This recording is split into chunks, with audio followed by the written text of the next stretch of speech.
Here's the Harbor Freight 1/2 inch crown stapler. Notice the casting compared to my Senko pinner.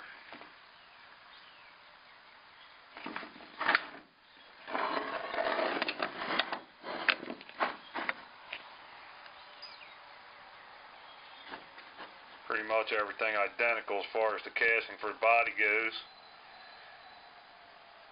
With the stapler, I'm running off of my Bargain Husky compressor at right around 65 pounds. They claim minimum operating pressure is around 70.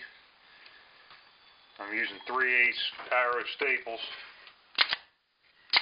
Thing hits pretty hard.